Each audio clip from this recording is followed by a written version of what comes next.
ایک حدیث میں تو حضور نے یہ فرمایا ہے اللہ تعالیٰ 3 اشخاص کی وہ کتنی ہی فریاد کرے ان کی فریاد سنتا ہی نہیں۔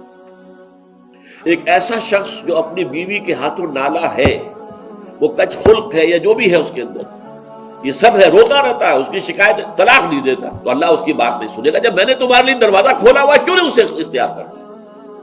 اللہ تعالیٰ جو ہے اس کے لیے بھی ہو سکتا ہے بہتر شکل پیدا کر دے، تمہارے بعد اللہ اسے کوئی بہتر شوہر جو اس کے ساتھ موافقت رکھنے والا ہوا اللہ اسے عطا کر دے، تمہیں بھی عطا کر دے۔ اسی طریقے سے ایک شخص ہے جو قرض دیتا ہے، نہ تحریر لیتا ہے نہ جو ہے اس کے اوپر گواہی کرتا ہے، بعد میں روتا ہے۔ جب اللہ نے حکم دیا ہوا ہے قرض دو تو اس کے اوپر جو ہے تم گواہی کر لو، تحریر کرو۔ اللہ کا حکم اس وقت نہیں کرے، اس وقت تو محبت آڑے آ جاتی ہے۔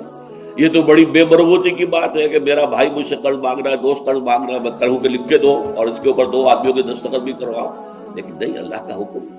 اب اگر تم نے وہ حکم نہیں مانا اب مت رو، اللہ تعالیٰ تمہاری جو ہے وہ جو بھی تمہاری فریاد نہیں سنے گا۔ یہ میں روایت آپ کو سنا دیتا ہوں۔ وقد روى شعبة عن فراس من الشعبي عن ابی بردہ عن ابی موسیٰ قال 3 يدعون الله فلا يستجيب لهم۔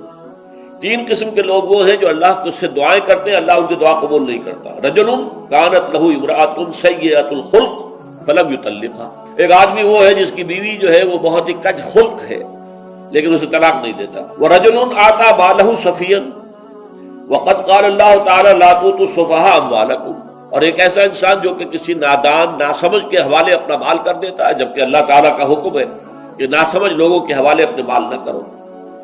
وَرَجُلٌ لَهُ عَلَى رَجُلٍ دَيْنٌ، اور وہ شخص کہ جس کا کوئی قرض کسی کے ذمے ہے، وَلَمْ يَشْهَدْ عَلَيْهِ بِهِ، اس کے اوپر اس نے گواہیاں نہیں کروائی تھی، اب روتا ہے تو روئے، اللہ تعالیٰ اس کی دعا نہیں سنتا۔